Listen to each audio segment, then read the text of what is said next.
Hey, shalawam, shalawam. I want to start off by giving all praise to Yahawah, by Hashem, Yahawashi. Double honors to the elders of GMS. Peace and safety be upon the elect, yasharahla, or the elect of Israel. I just wanted to focus on Ezekiel, the 3rd chapter, and just go over this real quick because this is, I just wanted to go over a part of our job, or a piece of our job description, being in this fate.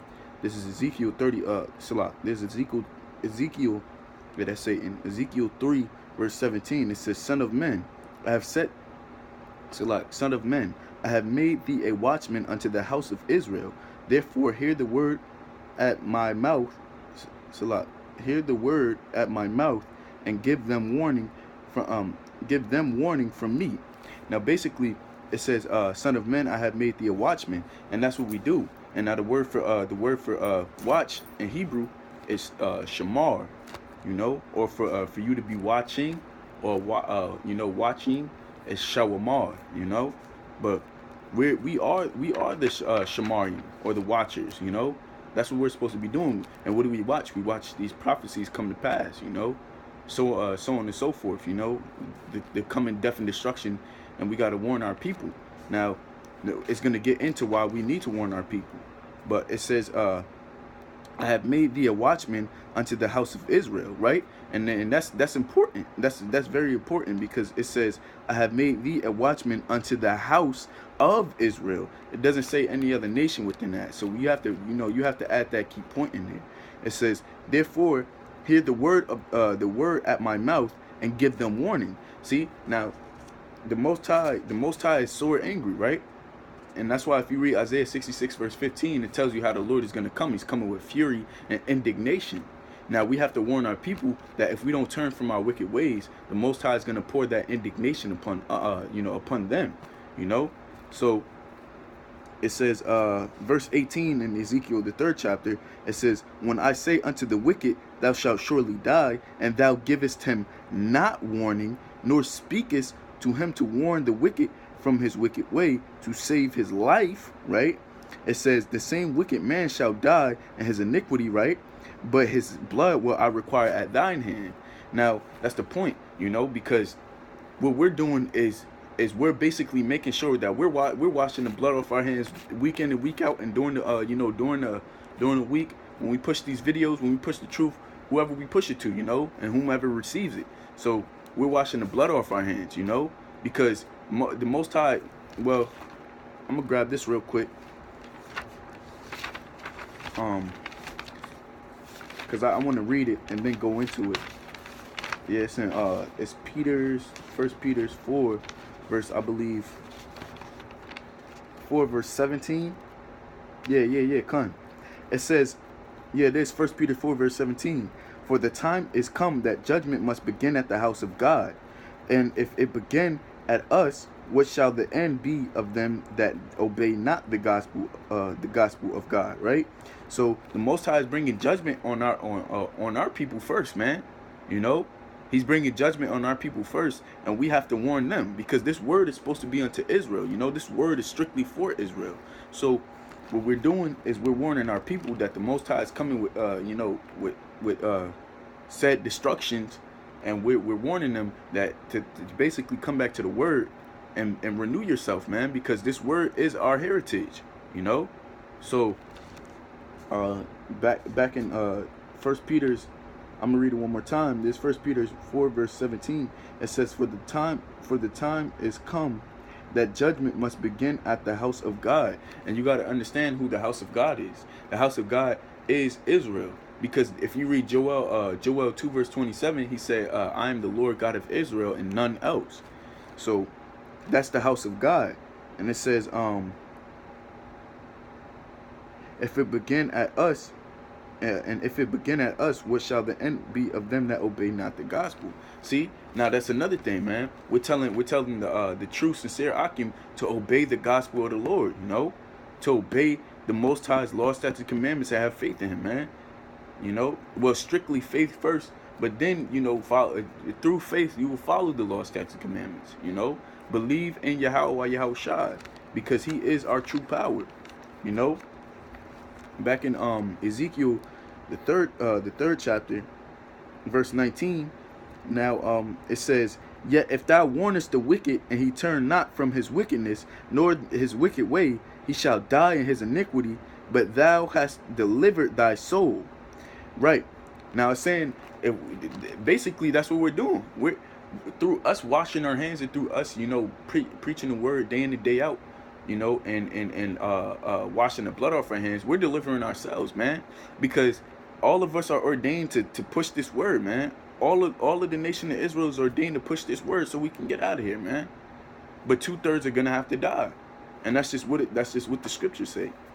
But verse 20, it says again, when a righteous man doeth turn from his righteousness and commit iniquity, and I lay a stumbling block before him, he shall die, because thou hast not given him warning.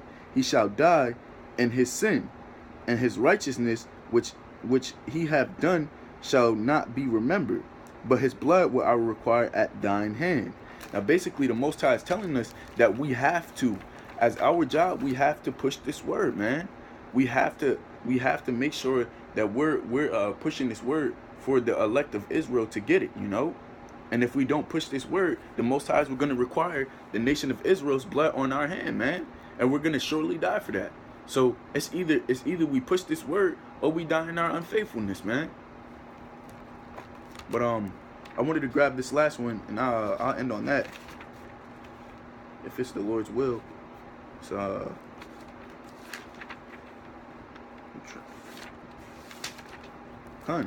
this is Salakia.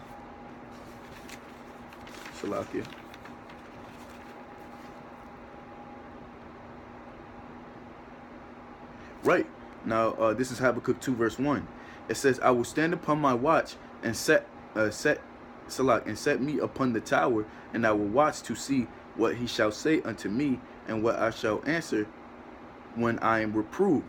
And the Lord answered me and said, write the vision and make it plain upon tables, that he may run that readeth it.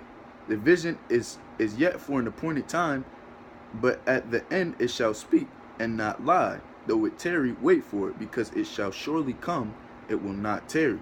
Now, the matter of the fact is that it says, I will stand upon my watch. What's it called? And that's what we're supposed to be doing, like the scriptures say in, I believe it's in Sirach, the 39th chapter. Or you know what? Let me grab it. Because how do we stand upon our watch? Because there's a question that needs to be answered. We stand upon our watch, and in this way. This is Sirach 39 verse 1.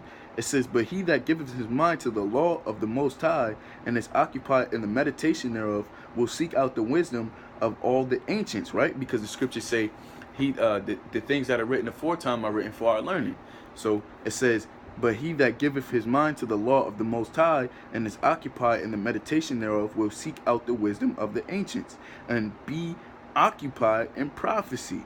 He will keep the saying of the renowned men, and where subtle parables are, he will be there also, right? But the fact of the question that I'm answering is, how do we stay occupied? I mean, Salat, I just kind of gave it away, but it's how do we watch?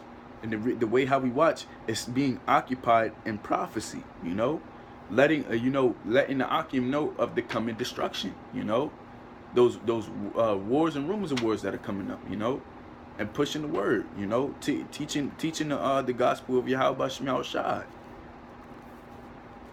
Back in Habakkuk 2, it says, I will stand upon my watch and set me upon the tower, and I will watch to see what he will say unto me, and what I shall answer when I am reproved.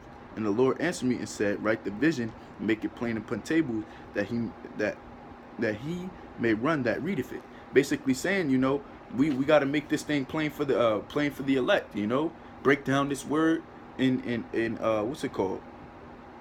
Break down this word and read and basically make it plain for the elect to understand, that he may run that readeth it. He may keep enduring in this truth, or that he may come to this truth, man. But yeah, it says, well, I'm gonna just finish off right here. It says, for the vision is yet for an appointed time. Talking about prophecy is set for an appointed time, but at the end it shall speak.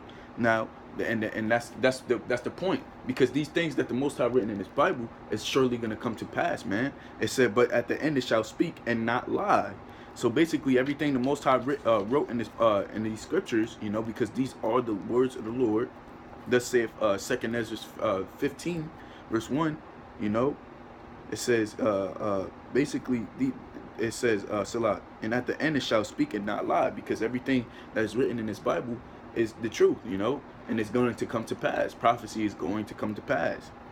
It says, though it tarry, or though it feels like it's dragging on, it says, wait for it, because it shall surely come to pass. It will not tarry, because literally it's not. It feels like it's tarrying to us, but it's not tarrying, you know. And it says it will tarry, Salah, because it will surely come and it will not tarry.